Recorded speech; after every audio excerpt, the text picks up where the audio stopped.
Good morning to all of you. मेरा नाम है साहिल स्टार और इस वीडियो से हम जानना शुरू करने जा रहे हैं भारतीय संविधान के भागों के बारे में। तो जो भारतीय मूल संविधान था उसमें केवल 22 भाग थे, लेकिन वर्तमान में 25 से ज़्यादा भाग हो चुके हैं और हम उन्हीं भागों के बारे में डिस्कस करेंगे जिनके बारे में मुझे जानकारी है या फिर जो इम्पोर्टेंट है।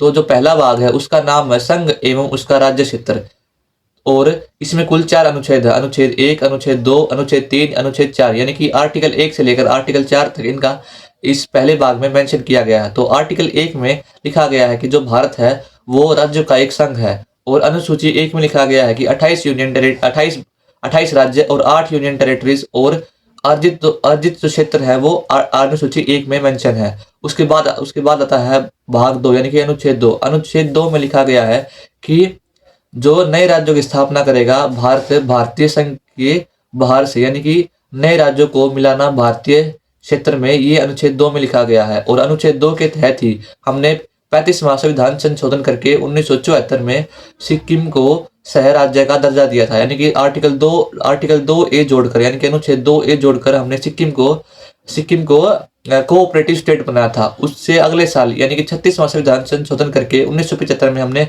आर्टिकल 2 ए को समाप्त किया और सिक्किम को पूर्ण राज्य का दर्जा दिया। तो सिक्किम हमारा जो राज्य बना वो 1975 में बना था। उसके बाद आता है आर्टिकल 3 यानी कि अनुच्छेद 3। अनुच्छेद 3 में यह बात मेंशन है कि जो नए राज्यों की स्थापना करेगा भारत अपने अंदर, अपनी सीमाओं के अंदर से, जैसे कि तेलंगाना राज्य बना था तो यो आर्टिकल 3 के तहत ही राज्य बना था और आर्टिकल 3 के तहत ही हम राज्यों के नाम बदल सकते हैं और राज्य की सीमाओं में बढ़ोतरी व घटोतरी कर सकते हैं।